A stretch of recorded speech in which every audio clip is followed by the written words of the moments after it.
if you're still awake, I invite you to stay a little longer. Tonight's stories are not for the faint of heart.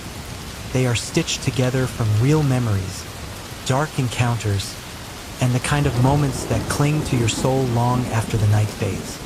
So turn down the lights, pull the blanket close, and listen carefully. You just might find pieces of yourself in these stories, or something might find you first. When I was 14, my friend David was 15, and sleepovers were practically a weekly tradition.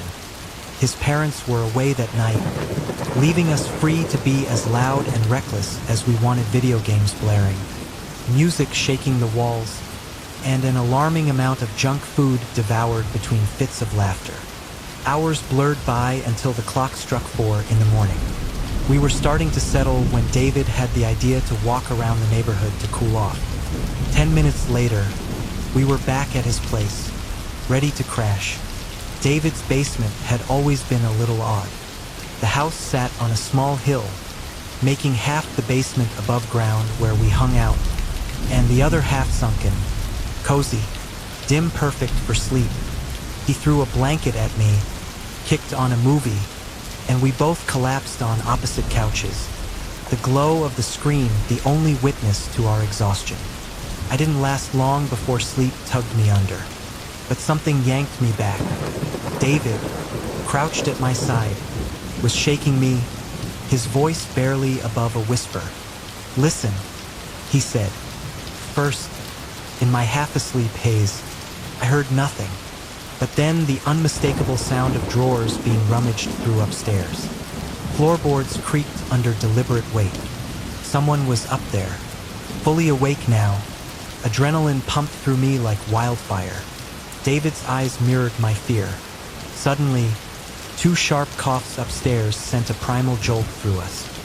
Footsteps moved toward the basement door. Without speaking, we scrambled. David killed the TV while I fumbled desperately for my phone. Together, we bolted across the basement, past the staircase, not daring to look up and out the old door, sprinting across the street into the neighbor's bushes. David called the police. As we crouched in the darkness, I peered back at his house and caught sight of a tall silhouette moving through the living room. A sickening dread rooted me to the spot. Sirens eventually tore through the night, and squad cars flooded the cul-de-sac. We rushed to the officers and spilled everything we knew. While they searched the house and yard, we waited, huddled together in fear. Minutes later, a shout erupted from the backyard. Flashlights stabbed into the woods. The intruder, a massive man, towering and broad, was cuffed and hauled back to the cruisers. Nothing had been stolen, but the question of why he was there gnawed at us, unanswered. We never slept again that night. Later, when I was 18, I made the mistake of thinking my small town was safe enough for late walks. One quiet night, thirsty and craving something cold, I wandered to the local store only to find it strangely closed. Calling out yielded no answer, so I turned to leave, but the porch light flicked on. The door cracked open. A man stood there, a wild glint in his eye and a knife gleaming in his hand. My stomach dropped. He muttered something about being busy in the kitchen, and despite every screaming instinct, I handed him money and bought a bottle of water.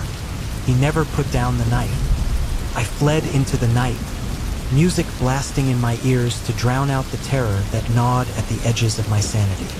Another evening, I took my dogs out across the vast desert behind my home. Snowflakes clung to the bushes, and sharp rocks jutted from the ground like the teeth of some ancient beast. Near Mountain Bee, we stumbled upon something strange, burnt fragments of a photograph. An eye stared up from the ruined pieces, oddly familiar. I couldn't shake the feeling that it was watching me. Despite the snow and wind, the photo pieces lay perfectly undisturbed, almost as if they wanted to be found. Later, my grandmother revealed that the photo had once belonged to our family. Somehow, some way, it had returned to us, stitched together by fate itself. Stranger things kept happening. A shadow tall, jagged, wearing a wide-brimmed hat haunted my dreams. It moved stiffly, like a puppet with its strings cut. It watched me. Sometimes it flickered in and out of sight. Sometimes it glared straight into my soul. There were nights when my doorbell rang at exactly 3 a.m. But no one was there. Other times, black cats lurked behind me, silent and menacing. Teddy bears, harmless toys, once became harbingers of dread, peering outside my door with no explanation. One night, while struggling with groceries, a man approached me in the parking lot. His eyes were far too knowing. He tried to open my car door without asking. I barely escaped, heart pounding, skin crawling. Weeks passed. The teddy bears eventually disappeared, but the fear never truly left. And even now, whenever I catch sight of a teddy bear in the corner of my eye, I wonder if it's really over.